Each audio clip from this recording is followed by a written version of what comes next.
चलिए दोस्तों, तो आज हम लोग साइंस के 38वें क्लास जो साइंस के दृष्टि से वैसे 5वें नंबर की क्लास है, तो इसको आज हम लोग देखते हैं। जैसा कि आप लोग को पता है, यह 90 डे परफेक्शनाइज प्लानर का जो कोर्स है उसी का PDF है। उसी को हम लोग थोड़े फास्ट गति से करते हैं ताकि क्वेश्चन का रिवीजन हो सके एग्ज़ाम से पहले। तो क्वेश्चन पे चलते हैं। निम्नलिखित में से कौन एक्सरे के बारे में सत्य नहीं है, यानी एक्सरे किरण के बारे में कौन सत्य नहीं है। तो इसकी भेदन शक्ति कम होती है। पहला ऑप्शन है, यह प्रकाश की गति से यात्रा करती है। दूसरा है, परावर्तित या अपवर्तित तो हो सकती है। ये तीसरा है। और चौथा है, फोटोग्राफिक प्लेटों को प्रभावित करती है। तो जी हाँ, फोटोग्राफिक प्लेट को यह प्रभावित करती है। यह प्रकाश की तरह परावर्तित और अपवर्तित भी हो सकती है। प्रकाश की गति के समान भी इसकी गति है। इसकी भेदन शक्ति जो होती है वो उच्च होती है, कम नहीं होती है। तभी हमारे बॉडी में इसकी भेदन क्षमता के कारण ही एक्सरे मशीन का प्रयोग हमारे शरीर के आंतरिक चित्रण के लिए किया जाता है। यह अस्थि से तो यह मांस से क्रॉस कर जाती है एक्सरे। हाँ, हड्डी से यह क्रॉस नहीं करती, इसलिए हड्डी उड्डी आदि के टूटने पे हम एक्सरे कराते हैं ताकि उसमें पता चल सकता है कि क्या अंदर की स्थिति है। एक्सरे किरण की भेदन शक्ति जो होती है वो उच्च होती है, कम नहीं होती है। इसकी उच्च भेदन शक्ति होती है, प्रकाश की गति से यात्रा करती है, परावर्तित अपवर्तित भी इसे किया जा सकता है। और फोटोग्राफिक प्लेट को यह प्रभावित कर देती है। एक्सरे निर्माण फोटो इलेक्ट्रिक प्रभाव का उल्टा है। एक्सरे का निर्माण कैसे होता है, तो फोटो इलेक्ट्रिक प्रभाव का यह व्युत्क्रम है। जब एक्सरे या गामा किरणें तरंगदैर्ध्य में वृद्धि के साथ किसी पदार्थ पर बिखरी होती है तो इसे कॉम्पटन प्रभाव करते हैं।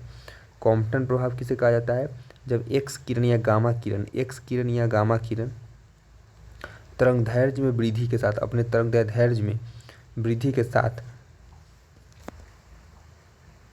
किसी पदार्थ पर जब बिखर जाती है, अपनी तरंगदैर्ध्य में बढ़ोतरी कर लेती है और किसी पदार्थ के चारों तरफ बिखर जाती है, तो यह घटना कॉम्पटन प्रभाव कहलाता है। निम्नलिखित में से कौन कांच में न्यूनतम वेग से यात्रा करता है। तो कांच में न्यूनतम वेग से यात्रा कौन करता है, तो लाल प्रकाश है, बैगनी प्रकाश है, हरा प्रकाश है और पीला प्रकाश है। तो इसका आंसर है बैगनी, क्योंकि इसका तरंगदैर्ध्य जो होता है कम होता है। बैगनी प्रकाश कांच में न्यूनतम वेग से यात्रा करती है, लाल रंग कांच में अधिकतम वेग से यात्रा करती है। कांच में प्रकाश का वेग का क्रम, तो लाल, नारंगी, पीला, हरा, नीला और बैगनी। एक्सरे के बारे में फिर से आया। यह सकारात्मक रूप से एक्सरे क्या है, तो सकारात्मक रूप से परिवर्तित करने वाला कण है, नकारात्मक रूप से आवेशित कण है, तटस्थ कण है और इसमें से कोई नहीं। तो एक्सरे के बारे में इस बार सही पूछ रहा है कि कौन सा सही है, तो यह तटस्थ कण है। यह तटस्थ कण है। एक्सरे दृश्य प्रकाश के समान विद्युत चुम्बकीय विकिरण का ही एक रूप है। प्रकाश के विपरीत, हालांकि एक्सरे में उच्च ऊर्जा होती है, इसमें एनर्जी हाई लेवल की होती है और यह शरीर सहित अधिकांश वस्तुओं से होकर आसानी से गुजर जाती है। मेडिकल एक्सरे का उपयोग शरीर के अंदर ऊतकों और संरचनाओं की छवि बनाने के लिए किया जाता है। वही हम लोग का जो एक्सरे मेडिकल करती है। विकिरण एक्सरे या ग्रे रे के कारण मानव शरीर को होने वाले नुकसान को किस चीज़ में मापा जाता है, तो एक्सरे या ग्रे रे से जो नुकसान होता है उसको मापा जाता है रेट्स में। किसमें, रेट्स में। इंपॉर्टेंट और अच्छा क्वेश्चन है। एक्सरे से जो नुकसान होता है उससे मापा जाता है रेट्स में। विकिरण एक्सरे के कारण मानव शरीर में होने वाला नुकसान रेट्स में मापा जाता है। Reactive airways dysfunction syndromes. RADS का फुल फॉर्म क्या है, RADS। तो इसका फुल फॉर्म पूछ देगा तो रिएक्टिव एयरवेज, ए से एयरवेज, डी से डिस और फंक्शन दोनों है, और S से सिंड्रोम। तो इसका full form reactive Airways dysfunction syndrome को संक्षारक गैस, वाष्प और धुएं के उच्च स्तर के संपर्क के बाद अस्थमा की अचानक शुरुआत के रूप में परिभाषित किया गया है। किसी व्यक्ति द्वारा अवशोषित विकिरण खुराक, यानी कि विकिरण द्वारा मानव ऊतक में जमा ऊर्जा की मात्रा को पारंपरिक इकाई रेड या SI इकाई GY का उपयोग किया जाता है। ग्रीन हाउस प्रभाव पृथ्वी के वायुमंडल को गर्म करती है, जो किसके कारण, तो अवरक्त किरणों के कारण यह गर्म करती है। इंफ्रारेड,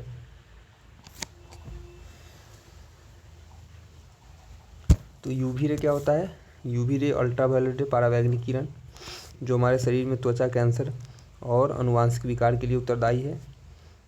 एक्सरे की वेधन क्षमता उच्च होती है अवरक्त किरण, इस वजह से वायुमंडल गर्म होता है। तो ग्रीन हाउस पृथ्वी के वायुमंडल को गर्म करता है, जो अवरक्त किरणों के कारण होता है। ग्रीन हाउस में कार्बन डाइऑक्साइड, मीथेन जिसे CH4 कहते हैं, nitrogen oxide HFCs, hydrofluorocarbon SF और NF आदि होता है। अवरक्त तरंगे हवा के माध्यम से यात्रा करती है और जब वे किसी सतह से को छूती है तो आसपास वायु की तापमान प्रवाह की बिना ऊर्जा निकालती है। तो इसमें कौन कौन है ग्रीन हाउस गैस में? Carbon dioxide, methane, nitrous oxide HFCs, तो हाइड्रोफ्लोरोकार्बन SF6, तो SF6 को पेंटाहेक्सा, तो हाँ, तो SF6 का फुल फॉर्म हो जाएगा सल्फर हेक्साफ्लोराइड, और NF3, तो NF3 का फुल फॉर्म हो जाएगा नाइट्रोजन टेट्राफ्लोराइड, सल्फर हेक्साफ्लोराइड और नाइट्रोजन टेट्राफ्लोराइड, ये इसका। तो ये सब ग्रीन हाउस गैस है। विद्युत चुंबकीय विकिरण के लिए उनकी बढ़ती तरंग दैर्ध्य को सही क्रम में व्यवस्थित करें। तो विद्युत चुंबकीय तरंग के कारण उनकी बढ़ती तरंग दैर्ध्य, तो सबसे अधिक तरंग दैर्ध्य जो होता है वह किसका होगा? तो जो सबसे अधिक वेधन क्षमता होगी। तो विद्युत चुंबकीय तरंग उनकी बढ़ती जिसकी वेधन क्षमता कम होगी उसका तरंग दैर्ध्य अधिक होगा, और जिसकी वेधन क्षमता अधिक होगी उसका तरंग दैर्ध्य विद्युत चुंबकीय विकिरण के लिए उनकी बढ़ती तरंग दैर्ध्य, जिसका तरंग दैर्ध्य बढ़ रहा है उस क्रम में सजाना है। तो बढ़ते तरंग दैर्ध्य के क्रम में सजाना है, यानी कि जिसका तरंग दैर्ध्य सबसे कम है उसको सबसे पहले, उसके बाद करना है। तो इसका आंसर है बी, यानी कि एक्स-रे, उसके बाद दृश्यमान प्रकाश, उसके बाद इंफ्रारेड रे, तब माइक्रोवेव रे। तो एक्स-रे इसका वेधन क्षमता, जिसकी वेधन क्षमता जितनी अधिक होगी उसका तरंग दैर्ध्य उतना ही कम होगा। तरंग दैर्ध्य जितना कम होगा वेधन क्षमता उतनी अधिक होगी। तो इसमें सबसे अधिक एक वेधन क्षमता जो है एक्सरे का है। एक्सरे का सबसे अधिक है, इसलिए एक्सरे वाला उसके बाद है दृश्यमान प्रकाश, तब है इंफ्रारेड, तब है माइक्रोवेव। यही यहाँ भी दिया है कि सही व्यवस्था एक्सरे, स्यायमान, इंफ्रारेड और माइक्रोवेव। स्यायमान वही दृश्य प्रकाश। कौन सा फोटोन के कण की प्रकृति का समर्थन करता है? तो फोटोन के कण की प्रकृति, तो यही photo electric effect, photo electric प्रभाव भी फोटोन के कण की प्रकृति का समर्थन करता है। फोटो इलेक्ट्रिक प्रभाव वह घटना है जिसमें, कैसी घटना है फोटो इलेक्ट्रिक प्रभाव? तो वह घटना है जिसमें प्रकाश ऊर्जा किसी धातु की सतह को इलेक्ट्रॉन छोड़ने के लिए मजबूर करता है। फोटो इलेक्ट्रिक इफेक्ट वह घटना है जिसमें प्रकाश ऊर्जा जो होता है वह किसी धातु की सतह को, यानी धातु को इलेक्ट्रॉन त्यागने के लिए मजबूर करता है। यही है photo electric effect. Photo electric प्रभाव क्या है? क्वेश्चन पूछे तो बता देना चाहिए कि वह घटना जिसमें प्रकाश ऊर्जा, कौन सी ऊर्जा? प्रकाश ऊर्जा किसी धातु की सतह को इलेक्ट्रॉन को छोड़ने के लिए मजबूर कर दे, वही फोटो इलेक्ट्रिक इफेक्ट है।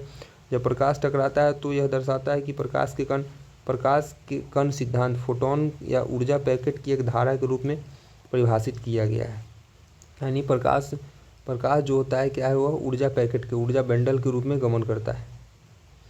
उपग्रह संचार के लिए किस विद्युत चुंबकीय विकिरण या तरंग का उपयोग किया जाता है?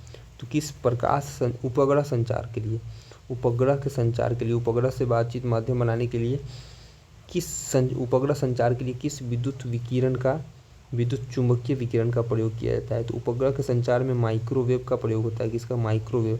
उपग्रह के संचार के लिए माइक्रोवेव विकिरण का उपयोग होता है। माइक्रोवेव विकिरण की खोज जगदीश चंद्र बोस या बसु ने की थी। Wifi, Bluetooth mobile signal, oven, police radar इत्यादि में माइक्रोवेव का प्रयोग किया जाता है। यहाँ से क्वेश्चन बना सकता है एग्जाम्पल को लेके कि मोबाइल सिग्नल में या ब्लूटूथ में, तो इसमें माइक्रोवेव का उपयोग किया जाता है। अगला है पारावैंगनिक किरण, जिसकी खोज जोहान विलियम रिटर ने की थी। इंफ्रारेड रे की खोज विलियम हर्शेल ने की थी। अवरक्त किरण की खोज विलियम हर्शेल ने। लंबी दूरी का वायरलेस संचार के लिए आवश्यक तरंग है। तो लंबी दूरी के वायरलेस संचार के लिए, तो लंबी दूरी में जब ये जाएंगे तो रेडियो तरंग सुनते हो, या कि रेडियो तरंग नामे पे पड़ गया है, रेडियो चलता था रेडियो तरंग से, तो लंबी दूरी के संचार के लिए रेडियो तरंग। लंबी दूरी के वायरलेस संचार के लिए रेडियो तरंग की ज़रूरत होती है। रेडियो तरंग की खोज हेनरी हर्ज ने की थी। रेडियो तरंग का उपयोग FM टीवी, सैटेलाइट सिग्नल और रेडियो टेलीस्कोप, रडार और वॉकी टॉकी आदि में किया जाता है। परावैंगनी विकिरण की तुलना में कम ऊर्जा होती है। तो परावैंगनी की तुलना में कम ऊर्जा किस में होगी? तो परावैंगनी किरण की तुलना में कम ऊर्जा होगी अवरक्त किरण में, परावैंगनी किरण। तो ऑप्शन है अवरक्त, एक्सरे, गामा किरण और अंतरिक्ष किरण। तो परावैंगनी किरण की तुलना में, इसका आंसर ये दे रहा है यूवी विकिरण में अवरक्त किरण की तुलना में अधिक ऊर्जा होती है। यूवी अल्ट्रा वायलेट रे, यूवी विकिरण में अवरक्त किरण की तुलना में अधिक ऊर्जा होती है। तो परावैंगनी किरण की तुलना में कम ऊर्जा होती है।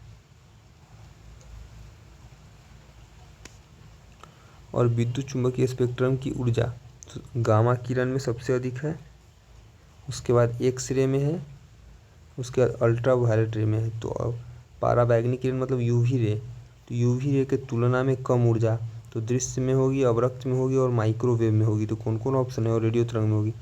तो इसमें यूवी रे के इधर साइड वाला जो है उस सब में कम ऊर्जा होगा। तो इधर में एक अवरक्त आंसर है और कोई है गामा, रेडियो।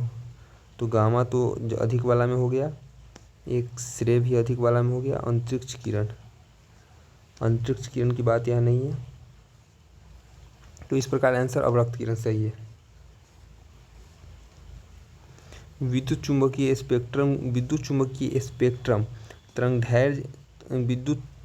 स्पेक्ट्रम की तरंगदैर्घ्य आवृत्ति का व्युत्क्रमानुपाती होता है। विद्युत चुंबकीय तरंग जो होता है वह तरंगदैर्घ्य की आवृत्ति का उल्टा होता है, व्युत्क्रमानुपाती होता है। परावैंगनी किरण का उपयोग जो होता है, परावैंगनी किरण का उपयोग जल उपचार में किया जाता है। परावैंगनी किरण का उपयोग जल उपचार में इस प्रकार किया जाता है। तो जल उपचार में कीटाणुनाशक के रूप में, परावैंगनी किरण का उपयोग जल उपचार में कीटाणुनाशक के रूप में किया जाता है। परावैंगनी किरण का उपयोग कीटाणुनाशक के रूप में किया जाता है। यूवी रे जिसका उपयोग जल के उपचार यानी शुद्धिकरण में कीटाणुओं को खत्म करने हेतु किया जाता है। यूवी रे का उपयोग रोगाणुओं को मारने या जालसाजी में किया जाता है। यूवी जो है त्वचा कैंसर के लिए जिम्मेदार है और अनुवांशिक विकार भी उत्पन्न करता है यूवी रे। रडार का उपयोग किसके लिए किया जाता है? तो यह दूर दराज की वस्तु को देखने, पता लगाने, डूबी पनडुब्बी का पता लगाना है। डूबी पनडुब्बी ये तो समुद्र के अंदर है। तो रडार का रेडियो रिसीवर के संकेत के रूप में दूर की वस्तु का पता लगाने, तो एक ही ऑप्शन है दूर की वस्तु का पता लगाने के लिए। रडार का उपयोग दूर की वस्तु का पता लगाने के लिए किया जाता है। रडार जिसका फुल फॉर्म अगर पूछ दे तो आप लोग को बताना जरूरी पड़ेगा। रेडियो डिटेक्शन एंड इमेजिंग जिसकी खोज रॉबर्ट वाटसन वाट ने की थी। साथ में अगर अब ऑप्शन में एक से अधिक ऑप्शन देते हैं तो रॉबर्ट वाटसन वाट के साथ में दो और वैज्ञानिक थे, हेनरिक हर्ज और क्रिश्चियन हुल्समेयर। कौन? हेनरिक हर्ज और क्रिश्चियन हुल्समेयर। हेनरिक हर्ज, रॉबर्ट वाटसन वाट, हेनरिक हर्ज और क्रिश्चियन हुल्समेयर ने रडार की खोज करी थी। रॉबर्ट वाटसन वाट के साथ किसने थे, कौन कौन थे? और हेनरिक हर्ज और क्रिश्चियन हुल्समेयर। रडार रेडियो तरंग के सिद्धांत पे काम करता है। रडार इको लोकेशन के सिद्धांत पे काम करता है, इको लोकेशन के भी सिद्धांत पे, और रेडियो तरंग पर काम करता है। एक्सरे का उपयोग किया जाता है। तो एक्सरे का उपयोग कहाँ कहाँ किया जाता है? तो कीमती पत्थर और हीरो में दोषों का पता लगाने के लिए, हृदय रोग का पता लगाने के लिए, धरती के नीचे सोने का पता लगाने के लिए, धातु की कटाई और वेल्डिंग के लिए। तो एक्सरे का उपयोग जो होता है शरीर में तो यूज होता है, लेकिन हड्डी टूटी हुई है या अंदर की व्यवस्था कुछ अव्यवस्थित हो गई तो उन चीज़ों का पता लगाने के लिए किया जाता है। हृदय रोग का इससे कोई संबंध नहीं, इसलिए ये ऑप्शन फंसाने के लिए दिया है। कीमती पत्थर और हीरो में दोष का ही पता लगाता है। तो ये आंसर इसका सही है कि हीरो में दोषों का पता लगाने के लिए एक्सरे की खोज रोएंजन ने की थी। किसने? रोएंजन ने की थी। WC रोएंजन ने एक्सरे की खोज की थी। एक्सरे CT स्कैन में एक्सरे का उपयोग किया जाता है और रेडियोग्राफी, सुरक्षा जांच इत्यादि में भी एक्सरे का उपयोग किया जाता है। इसकी आणविक संरचना निर्धारित करने के लिए एक्सरे का क्रिस्टल की आणविक संरचना को भी निर्धारित करने के लिए एक्सरे का प्रयोग किया जाता है। सूर्य के प्रकाश का निम्नलिखित में से कौन सा भाग कुकर को गर्म करता है? तो सूर्य के प्रकाश का कौन सा भाग, तो वही भाई अवरक्त किरण, इंफ्रारेड रे।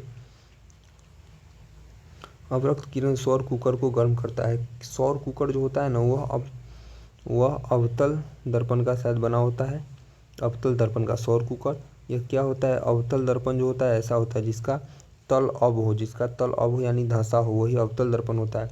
सौर कुकर, अगर यहाँ पे हमको कुकर बनाना है, इसमें सीटी है, तो यहाँ पे लगा देते हैं, इस पे इसको चलाएं तो इसको इस डिज़ाइन से इस अवतल दर्पण को रखते हैं कि यह सूर्य से आने वाली जो भी परावैंगनी किरण होती है, यह जो भी अवरक्त किरण होती है, यह सारे किरणों को एक बिंदु पर, किस पे? सारे किरणों को एक बिंदु पे यानी जो भी किरण है सबको एक बिंदु पे ला के खड़ा कर देता है, यानी एक बिंदु पे यहाँ पे जमा कर देता है। तो सारे किरण को एक बिंदु पे जमा करता है, परिणाम स्वरूप यहाँ का तापमान बढ़ जाता है, जिससे सौर कुकर का उपयोग किया जाता है किसी भी काम में।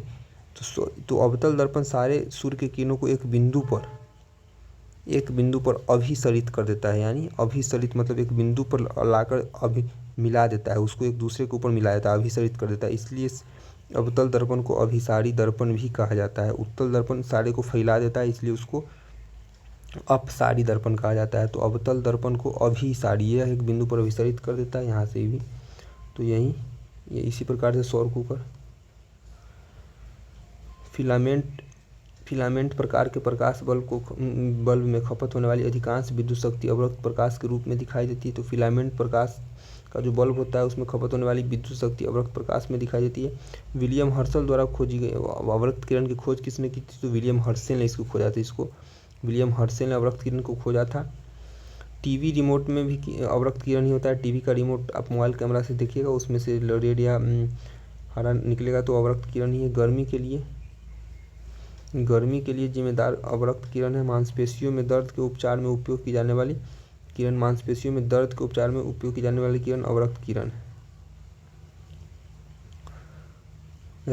रात्रि फोटोग्राफी और धुंध कोहरे की फोटोग्राफी का उपयोग करना संभव कब है? जब अवरक्त किरण। रात्रि फोटोग्राफी और धुंध कोहरे में फोटोग्राफी किसके उपयोग से संभव है? अवरक्त किरण हो तो, यानी इन किरणों का उपयोग रात्रि फोटोग्राफी और धुंध में कोहरे में फोटोग्राफी के लिए किया जाता है। फिलामेंट प्रकार के बल्ब में खपत होने वाली अधिकांश विद्युत शक्ति अवरक्त प्रकाश के रूप में दिखाई देती है। विलियम हर्शल द्वारा खोजी गई अवरक्त किरण टीवी रिमोट में इस्तेमाल किया जाता है। गर्मी के लिए जिम्मेदार किरण जो है वह अवरक्त किरण है, यानी कि वायुमंडलीय तापमान को बढ़ाने के लिए जिम्मेदार कारक अवरक्त किरण है। मांसपेशी में दर्द के उपचार में भी इसका उपयोग किया जाता है। इंपॉर्टेंट है, मांसपेशी के दर्द के उपचार में अवरक्त किरण इंफ्रारेड रे का प्रयोग किया जाता है। जाली दस्तावेज का पता लगाने के लिए, तो इसके लिए यूवी रे का प्रयोग होता है। यूवी, ये आंसर है। अल्ट्रावायलेट रे, जाली दस्तावेज का पता लगाने के लिए अल्ट्रावायलेट रे का प्रयोग होता है। जोहान विलियम रिटर ने अल्ट्रावायलेट यूवी रे की खोज की थी। रोगाणुओं को मारने के लिए भी अल्ट्रावायलेट रे, यानी पानी में अगर हो, पानी के शुद्धिकरण में अल्ट्रावायलेट रे। टैनिन के कारण अल्ट्रावायलेट किरण का है। टैनिन एक घटना है जिसके कारण अल्ट्रावायलेट रे होता है। टैनिन क्या घटना है? टैनिन ऐसी घटना है जैसे ये हमारा बॉडी है, तो इस पर अगर यूवी रे पड़ता है तो यह अंदर चला जाता है, और मेलेनियम नामक एक कोशिका होती है त्वचा को स्पर्डियम शायद कहते हैं, स्पर्डियम त्वचा का ऊपरी सतह होता है, उसके नीचे यह जाकर मेलेनियम जो कोशिका होती है जहाँ से मेलानिन पिगमेंट निकलता है उसको उत्तेजित करता है मेलानिन निकालने के लिए परावैंगनी किरण, तो वही घटना टैनिन कहलाती है। त्वचा कैंसर के लिए जिम्मेदार कारक भी अल्ट्रावायलेट किरणें होती हैं। गामा किरणें पैदा कर सकती है। गामा किरण जो है वह पैदा कर सकती है जीन उत्परिवर्तन, ये जीन में चेंज ला सकती है गामा किरण, अनुवांशिक विकार। तो गामा किरणें जीन उत्परिवर्तन का कारण बन सकती है। गामा किरण को ऑक्सीडेटिव क्षति की अपनी क्षमता के कारण एक शक्तिशाली कार्सिनोजेन के रूप में अच्छी तरह से पहचाना जाता है। यह डीएनए में कई तरह के घावों का कारण बन सकता है। डीएनए में यह चेंज ला सकता है, जिसमें सिंगल और double strand break, DNA protein cross link और ऑक्सीकृत बेस एक बेसिक साइट शामिल है। आयनीकरण विकिरण प्रजनन कोशिकाओं में आनुवांशिक सामग्री नुकसान पहुंचाना और इसके परिणाम स्वरूप उत्परिवर्तन जो पीढ़ी दर पीढ़ी प्रसारित होता है। तो गामा किरणें आनुवांशिक रूप से हमें प्रभावित कर सकती है। जब इंद्रधनुष देखते हैं तो कौन सा कथन सत्य है? तो इंद्रधनुष के बारे में यह सूर्य और वर्षा की बूंदों का सामना करते हैं। सूर्य पीछे रहता है और हम वर्षा बूंदों का इसमें हम दिया मतलब व्यक्ति, तो हम जो है वह सूर्य और वर्षा बूंदों का सामना करते हैं। नहीं, हम बीच में होंगे, एक आगे एक पीछे होगा। तो सूर्य हमारे पीछे रहेगा और हम वर्षा बूंदों का सामना, यानी सूर्य हमारे पीछे बीच में और आगे वर्षा बूंद रहता है। ऐसी स्थिति में इंद्रधनुष हमें दिखाई देता है। जब देखते हैं तो सूर्य पीछे रहता है और हम वर्षा बूंदों का सामना करते हैं। इंद्रधनुष एक प्राकृतिक प्रकाशीय घटना है जो पानी की बूंदों में प्रकाश के अपवर्तन और आंतरिक परावर्तन के फैलाव के कारण होता है। पानी की बूंदों में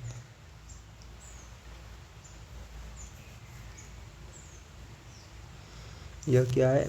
इंद्रधनुष जो है पूर्ण आंतरिक परावर्तन की घटना का उदाहरण है। तो यह कैसे होता है इंद्रधनुष? एक बार इसको समझ लेते थोड़ा सा। जैसे कि यह पानी की बूंद है, तो इसमें पूर्ण आंतरिक परावर्तन होता है। पानी का बूंद आयतन आकार में होगा, गोलाकारी, वृत्त नहीं है। जब सूर्य की किरणें यहाँ से पड़ती है इसमें, तो जब विरल माध्यम से सघन माध्यम में जाती है तो अविलंब की ओर मुड़ेगी। तो पानी की बूंदें जब इसमें प्रवेश करेगी तो इधर मुड़ेगी और यहाँ इसके दीवार पर टकराएगी। जब सनलाइट यहाँ आती है और इस पानी के बूंद में प्रवेश करती है तो अंदर की ओर मुड़ती है। फिर इसे सघन से विरल में बाहर निकलना चाहिए, लेकिन यह बाहर नहीं निकलती और अंदर में पुनः इस यहाँ से टकरा कर इधर लौट जाती है। और जब इधर लौटती है तो यह इधर जब लौटेगी तो इधर बाहर निकलेगी। इधर बाहर निकलेगी। विघन से सरल में जाएगी तो अभिलंब से दूर हटेगी। तो जब इधर बाहर निकलेगी, थोड़ा चित्र उल्टा बन गया, यह टकरा के ऐसे बाहर निकलेगी। तो ऐसे बाहर निकलेगी और ऐसे हो जाएगी। तो ऐसे जाएगी तो फिर प्रकाश का यहाँ आया तो प्रकाश विरल से सघन में गया तो यहाँ इसका अपवर्तन हुआ। और फिर यहाँ से जब अंदर में यानी बूंद के अंदर में प्रकाश टकरा कर लौटना परावर्तन होता है। तो लौटने की घटना परावर्तन हुई और यहाँ से यह बाहर निकल गई। और जब बाहर निकल गई तो अपने 7 अवयवी रंगों में टूट जाती है, बट जाती है। और यही छवि में दिखाई देता है इंद्रधनुष के रूप में। इंद्रधनुष प्राथमिक और द्वितीयक होता है। द्वितीयक इंद्रधनुष हमेशा प्राथमिक इंद्रधनुष के ऊपर होता है। सफ़ेद प्रकाश से प्रकाशित होने पर साबुन का बुलबुला रंगीन दिखाई देता है। यह किसके कारण है? तो यह घटना है व्यक्तीकरण की घटना है। परावर्तन पता है, विवर्तन, फैल जाना, ध्रुवीकरण। सफ़ेद प्रकाश से प्रकाशित होने पर साबुन का बुलबुला रंग रंगीन दिखाई देता है। यह व्यक्तीकरण का उदाहरण है। प्रकाश का व्यक्तीकरण कब होता है? जब कुछ परिस्थिति में एक दूसरे व्यक्त हो जाता है, एक दूसरे के साथ परस्पर क्रिया करने वाली कई प्रकाश तरंगों की घटना होती है जो तरंगों को संयुक्त आयामों को या तो बढ़ाने या घटाने के लिए बाध्य करती है। यानी व्यक्तीकरण मतलब एक स्थान पे व्यक्त हो जाना प्रकाश का द्युति, यही व्यक्तीकरण। इसके कुछ उदाहरण, पानी पर तैरते तेल की एक फिल्म से पानी पर तैरते तेल की एक फिल्म से परावर्तित प्रकाश, यानी पानी पर तेल तैर रहा है तो उस पर प्रकाश देंगे तो परावर्तित हो जाएगा। सफ़ेद पानी के साथ साबुन के बुलबुले का प्रकाशित होना। होलोग्राम जो लगा रहता है हम लोग एक न्यू प्रोडक्ट पे चमकीला, तो यह व्यक्तीकरण के कारण चमकीला प्रतीत होता है। व्यक्तीकरण का उदाहरण बहुत इंपॉर्टेंट है, याद जरूरी है। एंटी रिफ्लेक्टिव कोटिंग में रिफ्लेक्ट जो कर देता है उस कोटिंग में, और ब्लू मार्क का जो बटरफ्लाई होता है उसमें। हीरे की चमक के लिए कौन सा ऑप्टिकल घटना जिम्मेदार है? तो हीरे की चमक के लिए कौन सा ऑप्टिकल घटना जिम्मेदार है? तो यहाँ इसने ऑप्शन आपको देके फंसा दिया। अधिकतम परावर्तन, अधिकतम सतह परावर्तन, कुल सतह परावर्तन TIR और 100% संचरण। तो ये देखिए आप फंस जाइएगा इसमें, जबकि इसका मूल कारण TIR जिसका फुल फॉर्म होता है टोटल इंटरनल रिएक्शन, कुल आंतरिक परावर्तन। TIR मतलब टोटल इंटरनल। हीरे की चमक के लिए कुछ आंतरिक परावर्तन होते हैं। अभी जो वर्षा बूंद की घटना बताई ठीक, उसको इमेजिन कर लीजिए हीरा में। यही हीरा है, यहाँ पे आएगा, सघन में जाएगा, इधर की ओर झुकेगा फिर यहाँ से टकरा कर लौटेगा और यहाँ बाहर निकल जाएगा। इससे हम चमकीला इसलिए हीरा जितना कोण में बना होगा उतना ज़्यादा परावर्तन होगा, पूर्ण आंतरिक परावर्तन। तो हीरे का चमकना एक कुल आंतरिक परावर्तन जिम्मेदार है। मृग तृष्णा, मृग मरीचिका पैदा करने वाली घटना भी TIR कुल आंतरिक परावर्तन टोटल इंटरनल रिफ्लेक्शन की का ही परिणाम है। कुल आंतरिक परावर्तन अपवर्तन और परावर्तन दोनों घटना है। TIR में प्रकाश सघन माध्यम से विरल माध्यम में जाती है। सघन माध्यम से विरल माध्यम में जाती है। तो बताया ना कि जैसे वर्षा बूंद है तो यहाँ पहले आया, फिर इधर झुका, फिर यहाँ से बाहर निकलने के बजाय यह इधर गया और तब बाहर निकला, यानी पानी का बूंद जो है परावर्तक सतह की भांति कार्य कर दिया, इसलिए इसको पूर्ण आंतरिक परावर्तन।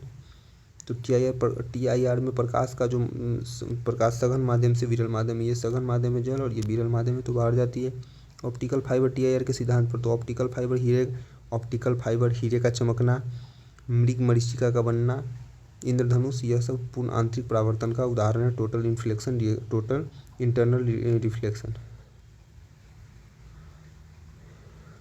निम्नलिखित में से कौन सा वायुमंडलीय अपवर्तन का कारण नहीं है? तो वायुमंडलीय अपवर्तन का कारण, तो वायुमंडलीय अपवर्तन से सिक्का उठा प्रतीत होगा, मछली उठा प्रतीत होगा, सूर्यास्त के समय या बाद सूर्य पहले दिखाई देगा। तो इसका कारण है सूर्यास्त के समय सूर्य का लाल दिखाई देना, दाईं ओर तारों का टिमटिमाना, तारा टिमटिमाता नजर आता है, सूर्य के आकाश में वास्तविक ऊंचाई से ऊंचा दिखाई देना पूर्ण आंतरिक अपवर्तन का उदाहरण है। सूर्य की वास्तविक सूर्योदय से 2-3 मिनट पहले और सूर्यास्त के 2-3 मिनट बाद तक दिखाई देना, ये सब सही है। सूर्य का लाल रंग दिखाई देना, यह प्रकीर्णन की घटना है, न कि अपवर्तन का। सूर्य का लाल रंग दिखाई देना वायुमंडलीय अपवर्तन का कारण नहीं है, यह प्रकीर्णन का कारण है। सूर्य का आकाश में ऊंचा दिखना और वास्तविक सूर्योदय से 2-3 मिनट पहले या बाद दिखाई देना, यह अपवर्तन के कारण होता है। जब प्रकाश एक माध्यम से दूसरे माध्यम में जाता है तो उसका वेग और दिशा पर क्वेश्चन पूछ सकता है कि प्रकाश एक माध्यम से दूसरे माध्यम में जाती है तो उसकी क्या अपरिवर्तित होती है और क्या परिवर्तित, तो वेग और दिशा बदल जाती है। यही घटना प्रकाश का अपवर्तन कहलाता है। वायुमंडल में मौजूद धूल कण और पानी के अणु और गैसीय अणुओं के द्वारा प्रकाश की सभी दिशाओं में फैलना प्रकाश का प्रकीर्णन कहलाता है। तो जब वायुमंडल में मौजूद धूल कण है, ये धूल कण है, ये धूल कण है, धूल कण है, धूल कण, तो जब वायुमंडलीय प्रकाश इनसे टकराती है तो टकरा के कुछ फैल जाएगी, इधर टकरा के इधर फैल गया, यहाँ पे टकरा के, तो इस प्रकार से प्रकाश का फैलना ही इसका प्रकीर्णन कहलाता है। इसी वजह से दिखाई भी हमें देता है। स्विमिंग पूल वास्तविक गहराई से कम गहरा दिखाई देता है, या मछली उठी प्रतीत होती है, सिक्का उठा प्रतीत होता है, पानी में रखी छड़ी जो है वो टेढ़ी प्रतीत होती है। तो इस सब का कारण प्रकाश का अपवर्तन है। स्विमिंग पूल का वास्तविक गहराई से कम दिखाई देना, अपवर्तन के कारण ऊपर से देखने पर पानी की टंकी उथली प्रतीत होती है, मछली उठी प्रतीत होगी, सिक्का उठा प्रतीत होगा। जब प्रकाश किसी अन्य माध्यम में प्रवेश करता है तो उसका वेग और दिशा बदल जाता है, इसी घटना को प्रकाश का अपवर्तन कहा जाता है। लेंस का कार्य करना, तारों का टिमटिमाना, जल्दी सूर्योदय और देर से सूर्यास्त होना, ये सब अपवर्तन के उदाहरण हैं। लेंस बना होता है, तो लेंस बना होता है प्लिंथ ग्लास का बना होता है। लेंस जो है वो प्लिंथ ग्लास का बना होता है। याद रखिएगा, आप लोग के चश्मा में जो लेंस है वो प्लिंथ ग्लास का बना होता है, याद रखना जरूरी है। लेंस पारदर्शी कांच का एक टुकड़ा होता है जो अपवर्तन द्वारा अपने से गुजरने वाले प्रकाश को केंद्रित या फैला देता है। लेंस में कम से कम एक वक्री सतह होती है। हाइपरमेट्रोपिया में क्या होता है, व्यक्ति के निकट की बिंदु क्या हो जाती है, मायोपिया मतलब निकट दृष्टि दोष, हाइपरमेट्रोपिया मतलब दूर दृष्टि दोष। हाइपरमेट्रोपिया मतलब दूर दृष्टि रोग का लक्षण है। तो हाइपरमेट्रोपिया में क्या होगा, दूर दृष्टि दोष। हाइपरमेट्रोपिया का नाम हुआ दूर दृष्टि दोष।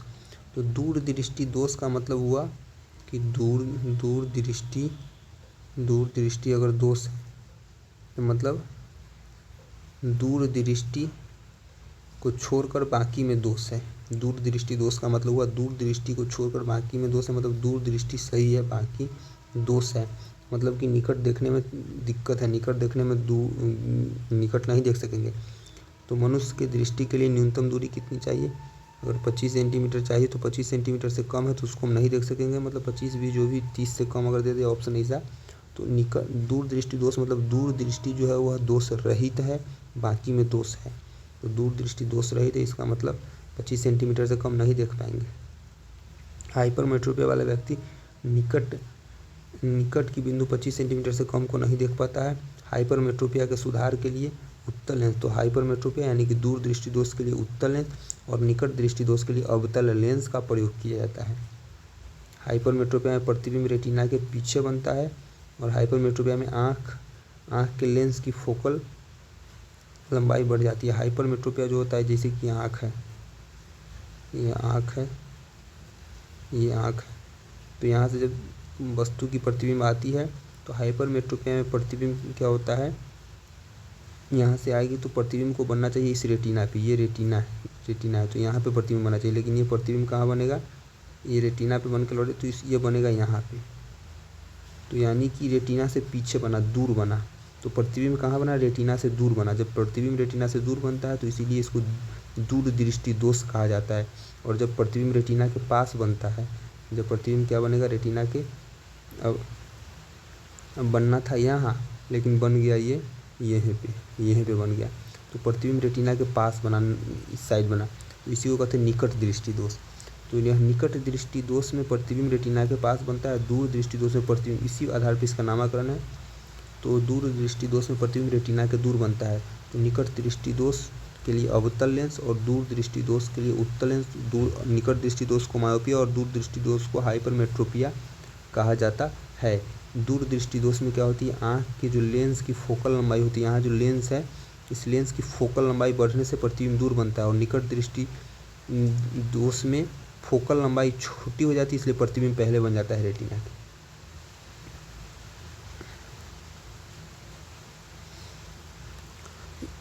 ENT डॉक्टरों द्वारा इस्तेमाल किया जाने वाला हेड मिरर है। ENT, ई मतलब आई, एन नोज, टी थ्रोट, यही शायद इसका फुल फॉर्म होता है। ENT देख लीजिएगा एक बार गूगल पे, आई या ईयर, आई ही होगा। तो इसमें इस्तेमाल में किया जाता है अवतल दर्पण, अवतल लेंस, सॉरी अवतल दर्पण का है कि देखना होता है।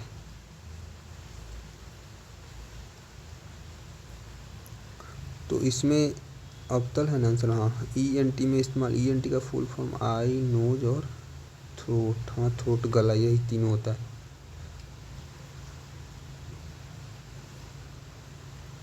तो ENT डॉक्टरों द्वारा इस्तेमाल में किया जाने वाला हेड मिरर अवतल दर्पण है। क्या, हेड मिरर अवतल दर्पण है। अवतल दर्पण केंद्र में दबा हुआ होता है, आपको पता है कि अवतल दर्पण ऐसा होता है, पीछे इसकी चांदी की लेप लगी होती है, यह अवतल की भांति व्यवहार करेगा। इसको अभिसारी दर्पण भी कहते हैं, सारे बिंदु को एक बिंदु पर अभिसरित कर देता है, केंद्रित कर देता है, इसलिए इसको अभिसारी दर्पण भी कहा जाता है। अवतल दर्पण द्वारा सभी आपतित किरणों को परावर्तन के बाद अभिसारित होने के कारण फोकल अभिसारित किस बिंदु पर करता है, तो फोकस पर करता है। यह फोकस पर अभिसारित करेगा, जहाँ इसका फोकस है वहीं पर सारे बिंदु को अभिसारित कर देगा। अवतल दर्पण का उपयोग टॉर्च, वाहनों की हेडलाइट में, फ्लैश लाइट में, सेविंग मिरर में, सोलर कुकर आ गया, और रिफ्लेक्टिंग टेलीस्कोप में किया जाता है। इसका उपयोग दंत चिकित्सा भी करते हैं। कहाँ, दंत, एक ये इंपॉर्टेंट है, दांतों का जो डॉक्टर होता है ये भी इसका उपयोग करता है। उत्तल दर्पण का उपयोग मोटरसाइकिल के पश्च दृश्य, वही जिसको साइड मिरर कहते हैं, में किया जाता है। क्यों किया जाता है, तो यह आभासी प्रतिबिंब बनाता है। तो उत्तल दर्पण जो है वह आभासी प्रतिबिंब बनाता है, सही है। यह हमेशा सीधा प्रतिबिंब बनाता है, यह वस्तु की तुलना में छोटी, बिल्कुल, ये तीनों चीज़ इसका सही है। उत्तल दर्पण का उपयोग मोटरसाइकिल के पश्च दृश्य दर्पण के रूप में किया जाता है, क्योंकि यह वस्तु की तुलना में आभासी प्रतिबिंब, सीधी प्रतिबिंब और छोटी प्रतिबिंब बनाता है। वहीं वाहन को पीछे से आती देखने के लिए उत्तल दर्पण का उपयोग किया जाता है। उत्तल दर्पण केंद्र में उभरा रहता है, जैसे कि ये उत्तल दर्पण है, इसको अंदर से अवतल को मतलब अवतल साइड से रंग दिए चांदी का लेप, तो यह हो गया उत्तल दर्पण। तो उठा हुआ रहता है और यह इस पे अगर कोई बिंदु आता है तो यह उसको अभिसरित कर देता है, यह परावर्तन के बाद अवसरित फैला देता है, इसलिए इसको अपसारी दर्पण भी कहा जाता है। उत्तल दर्पण द्वारा सभी आपतित किरणें परावर्तन के बाद अपसरित हो जाती है और यह सब फोकस नामक बिंदु से निकलती हुई प्रतीत होती है, इसलिए इसको अपसारी दर्पण भी कहा जाता है। दर्पण के पीछे की सतह किसकी पतली परत, तो अभी हमने आपको कई बार बताया, चांदी की पतली परत होती है। चांदी की पतली परत से रंगा जाता है। दर्पण बनाने में चांदी का उपयोग कांच की पिछली सतह को रंगने के लिए किया जाता है। यह इस चांदी में उच्च परावर्तन का गुण होता है, इसलिए चांदी की लेप करी जाती है। अवतल लेंस हमेशा एक प्रतिबिंब बनाता है। तो अवतल लेंस जो प्रतिबिंब बनाता है वह वास्तविक और उल्टा। अवतल लेंस वास्तविक और बहुत बड़ा गलती, आभासी और सीधा। अवतल लेंस और उत्तल दर्पण, ध्यान रखें, अवतल लेंस और उत्तल दर्पण हमेशा आभासी और सीधा प्रतिबिंब बनाता है। अवतल लेंस और उत्तल दर्पण आभासी और सीधा प्रतिबिंब बनाएगा। वहीं अवतल दर्पण और उत्तल लेंस जो होता है यह उल्टा वास्तविक प्रतिबिंब। अवतल लेंस हमेशा एक प्रतिबिंब बनाता है जो अभी आभासी और सीधा होगा। अवतल लेंस को अपसारी लेंस भी कहा जाता है। तो वही दर्पण में हमने कहा था कि अवतल दर्पण जो है यह अभिसारी है, यह एक बिंदु पर अभिसारित कर देता है, और उत्तल दर्पण जो है यह अपसारी है। लेकिन यहाँ पे घटना को उलट देना है। यहाँ पे अवतल लेंस, यहाँ पे क्या करना है, अब यहाँ पे अवतल लेंस और उत्तल लेंस, ये हुआ अवतल लेंस, ये अवतल लेंस है और ये उत्तल लेंस है। तो इसमें लेंस में उत्तल लेंस सारे प्रकाश की किरणों को एक बिंदु पर अभिसरित कर देते हैं, इसलिए अवतल दर्पण और उत्तल लेंस को अभिसारी कहा जाता है। अभिसारी दर्पण या अभिसारी लेंस कहा जाता है। जबकि उत्तल दर्पण और अवतल लेंस को अपसारी दर्पण या लेंस कहा जाता है। अवतल लेंस हमेशा एक प्रतिबिंब बनाता है जो आभासी सीधा। अवतल लेंस अपसारी लेंस कहा जाता है। केंद्र में दबाया अवतल है, निकट दृष्टि दोष के सुधार के लिए अवतल लेंस का प्रयोग किया जाता है। आवर्धित और आभासी प्रतिबिंब प्राप्त करने के लिए दर्पण का उपयोग आभासी और सीधा, तो ये तो समतल अवतल, आभासी और सीधा, क्या बोल दिया भाई, नहीं देख, आभासी आवर्धित और आभासी। आवर्धित मतलब बड़ा और आभासी, हाँ सब्जी बना ले, ठीक है, ठीक।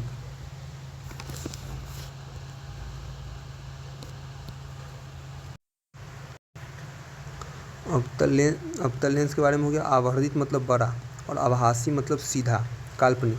तो प्राप्त करने के लिए दर्पण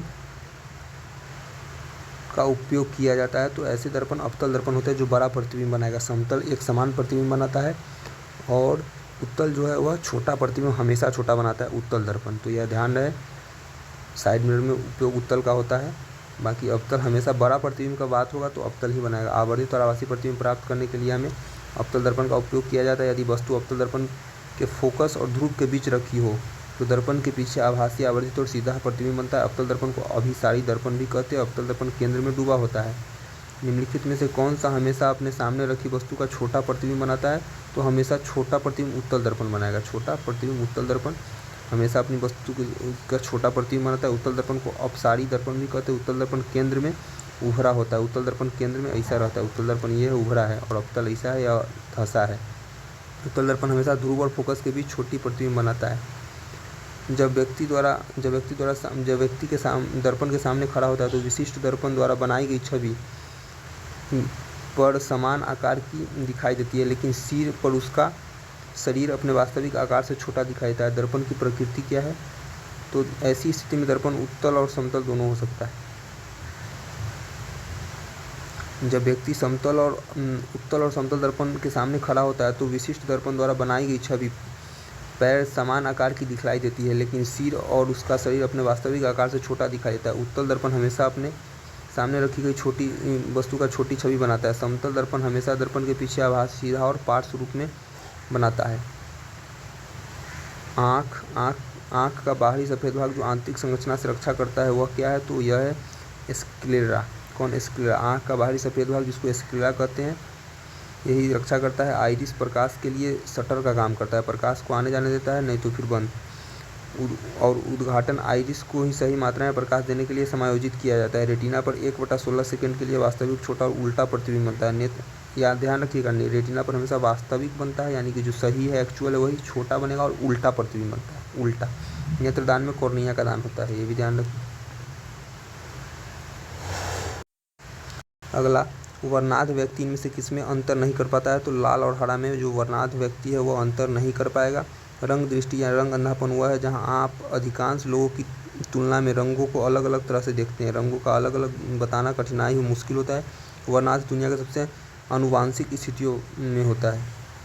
एक आदमी 10 मीटर तक आगे साफ नहीं देख सकता है तो वह किस बीमारी से पीड़ित है? तो 10 मीटर तक वह नहीं देख सकता है, तो यानी कि वह 10 मीटर यानी वो नज़दीक तक नहीं देख रहा है। 10 मीटर मतलब वो यहाँ अगर आँख है उसका तो यहाँ 10 मीटर तक अगर नहीं देख रहा है तो वो नज़दीक की वस्तु नहीं देख रहा है।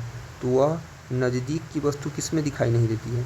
यानी नज़दीक की वस्तु दिखाई देती है, नज़दीक की वस्तु दिखाई 10 मीटर है भाई। 10 मीटर थोड़ा डिस्टेंस ज़्यादा हो गया ना, और 10 मीटर तो दूर की दृष्टि हो गई।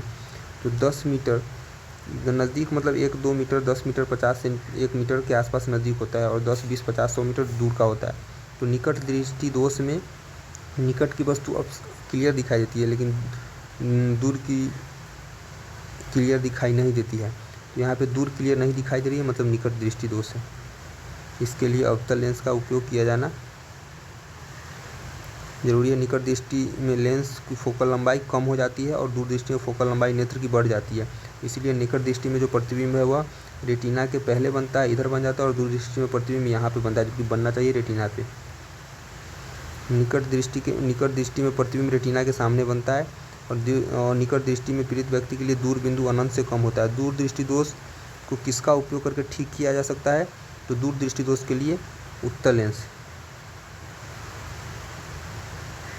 दूर दृष्टि दोष को उत्तल लेंस का उपयोग करके ठीक किया जा सकता है। हाइपरमेट्रोपिया वाले व्यक्ति के लिए निकट 25 सेंटीमीटर से कम होता है। हाइपरमेट्रोपिया के सुधार के लिए उत्तल लेंस का उपयोग किया जाता है। हाइपरमेट्रोपिया प्रतिबिंब रेटिना के पीछे, वही दूर दृष्टि दोष है। और हाइपरमेट्रोपिया में आँख के उत्तल लेंस की फोकल लंबाई बढ़ जाती है, अभी बता दिया हमने ऊपर।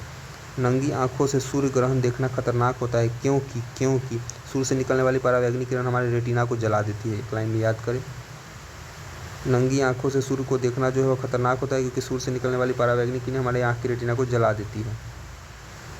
सूर्य ग्रहण तब होता है जब चंद्रमा जो होता है पृथ्वी और सूर्य के बीच में आ जाता है। चंद्रमा घुस जाता है दोनों के बीच में। चंद्र ग्रहण के दौरान पृथ्वी की परछाई चंद्रमा को ढक लेती है, यानी पृथ्वी चंद्रमा और सूर्य के बीच में आ जाता है। उसके बाद अगला है, उल्लू पूर्ण अंधेरे में सबसे स्पष्ट रूप से देख सकता है, क्योंकि इसकी बड़ी आँखें होती है जिसमें छड़ें आगे की ओर होती है, जिससे इसे दूरबीन दृष्टि मिलती है। उल्लू पूर्ण अंधेरे में सब स्पष्ट देख सकता है क्योंकि इसकी बड़ी आँखें होती है जिसमें रॉड और कॉन्स जो होता है, वही रॉड जो छड़ होता है वो आगे की ओर होती है, जिससे इसे दूरबीन दृष्टि मिलती है। उल्लू की पुतलियाँ बहुत चौड़ी होती है जिसका संभव उतना ही प्रकाश आँख के पीछे प्रकाश संवेदनशील रेटिना पर पड़े। एक हमने बात नहीं बताई,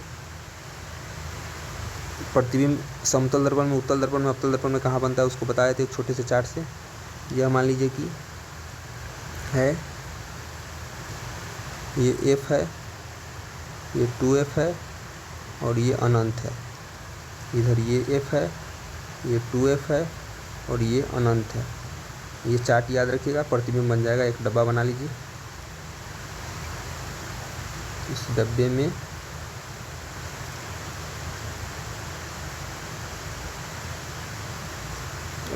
ये है वस्तु, ये है वस्तु और ये है प्रतिबिंब। भी से वस्तु, पी से प्रतिबिंब मैंने बनाया शॉर्ट में।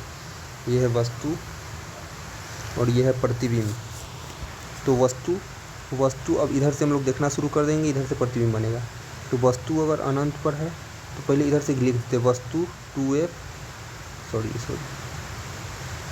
वस्तु 2F और F, वस्तु 2F और F इधर लिख दिया। अब फिर इधर से लिखते हुए जाएंगे, F 2F और अनंत, आपका प्रतिबिंब बन गया।